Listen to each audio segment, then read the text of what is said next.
I had a blast. I had a great time. It was really good fun. I had the most extraordinarily privileged life. I got to work the most beautiful fabrics, embroiderers, everything, you know. Yeah.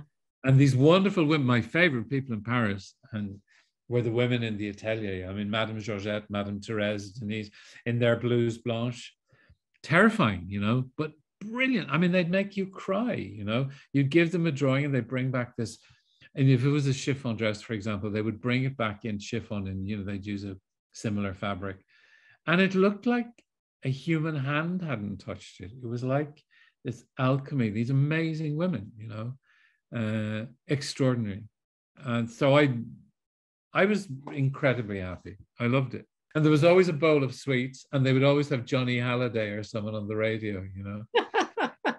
And sometimes they would wear these terrible, you know, sweaters with kind of big butterflies and sequins and things on them under their blouse brush. And then they'd be making these delicate, exquisite. It was really funny. And they were so proprietorial about their dresses, you know. And they would, you know, they would have their dress and they would, it was wonderful, really fantastic. It is a tiny bit short, isn't it, in the front? All right. This is very rare, you see, because I normally never use prints. I'm very nervous about prints. And I saw, nervous about prints? Yeah, I don't understand them. Other people can use them very well, but they give me a headache. Why didn't I decide to be, I don't know. What? Well, something very butch. I don't know. Like, if I was a footballer, then my career would be over, wouldn't it? So, I don't know. I'd like to have a bookshop. I've always really cared much more about a kind of faintingly perfect dress made by Valentina or Claire McCardle or V&A than fashion. I kind of don't care about fashion, but a really exquisite, faintingly made frock makes me very happy. I mean, it's like, you know, it's like liking champagne or a bar of chocolate. I don't think there's any kind of intellectual, I don't think I like it for any great sociological it's purely aesthetic. I just get great joy from a fabulous frock. I've sort of dug out all my favorite things and sort of put them into this big sort of pot of Irish stew and hope I've come out with things that people will like.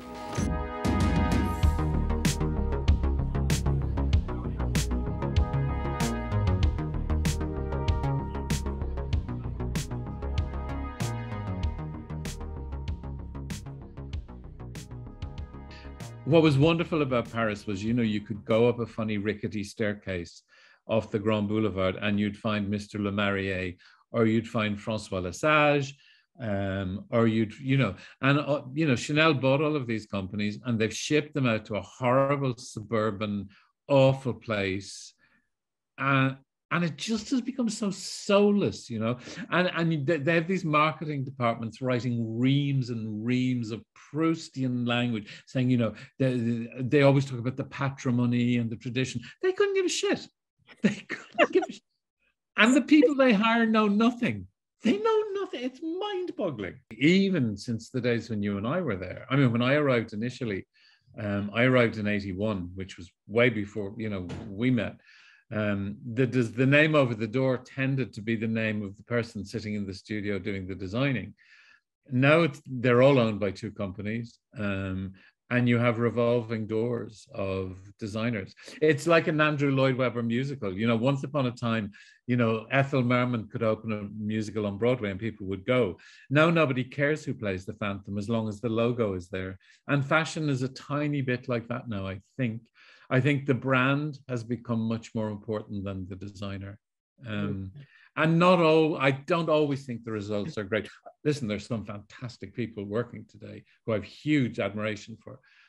But in general, there's a feeling of, and I think because of the state of the world, I'm going all over the place now, I think a lot of us, do we really need any more stuff? I mean, I still get excited about a fabulous dress, but do we really need all this stuff? You know, and this season in Paris, where, you know, there are 6,000 people at Balmain, and Balenciaga did it in a kind of post-apocalyptic war zone, and you think there's so much stuff going on in the world. And maybe I'm being silly by saying this, but part of me kind of thinks it just doesn't feel right at the moment. I don't know, you know. And the notion that, you know, Dior or whoever will fly in, you know, 500 influencers and dress them and pay them and put them up in the Ritz. And you know, absolutely, that the clothes now are not really clothes, they're marketing tools to sell entry-level products, handbags, possibly, you know, Jacquard tote bags from Dior or whatever. So the clothes have almost a different function. And clearly they have to, because the world has changed so radically. There are very few women who will sit around and have 4 fittings for a dress. You know, women's lives have happily, in most cases, changed for the better. But there's a kind of, I don't know, I think when corporations get their greasy hands on anything, be it education, healthcare, or fashion, I think the bottom line is invariably profit, and the results are not always what humans need or want. Maybe I'm a dreamer, I don't know, but that's how I feel about it.